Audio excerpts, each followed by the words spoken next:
Today I want to talk to you about the Irish potato famine, otherwise known as the Great Famine. Well, this happened at a time when Ireland was part of the United Kingdom, since from 1801 Ireland has had the Irish Parliament had been abolished and about 100 constituencies had been created to have their seats in Westminster. Now, the Great Famine was a period of widespread starvation that lasted from 1845 to 1852, resulting in over 1 million people dying. And also millions others moved to other countries, including America and Britain, as well as Europe. So in total, it resulted in a 20 to 25% reduction in the population of the country. How was this terrible event brought on, you might ask? Well, it was an infection to the potato crops, blight, which was going through all of Europe actually, but it was most disastrous in Ireland. Like in the rest of Europe, only 100,000 people died due to the blight and the potato crops.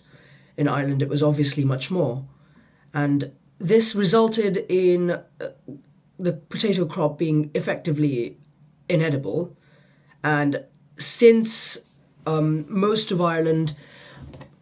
the Irish potato crop was just one variety, and also that the 40% of the population relied on potatoes for their diet, this was quite disastrous.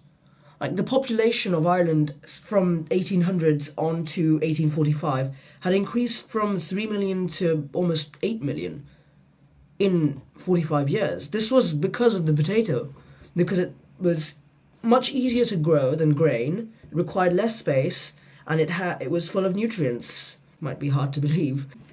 So this famine was obviously disastrous. Furthermore, the administration in Westminster, which was at the time the Whig Party, which was the Liberal Party, you might say, they supported the interests of industrialists rather than the landed aristocracy. They completely failed to respond to this issue. The prevailing economic and political attitude was laissez-faire, which means literally let be, which meant that help and aid was minimal at a time when Ireland really needed help and aid. Additionally, food kept being exported from Ireland to England. 8 ships every day took food from Ireland while the people were starving. Another reason that might have impacted why Westminster failed so badly in relieving the potato famine was that some people, as horrible as it sounds, believed that the Irish had inferior moral character, again highlighting the racist attitudes held at the time against the Irish people. And this is, well, you might say it's comparable to the attitudes in different parts of the empire, but you'd never think they'd do it so close to home.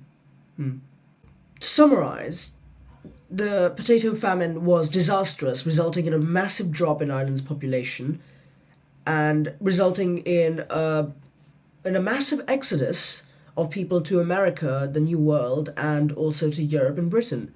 And it also showed the failures of the British administration to rule effectively in that area. Well, thank you for listening.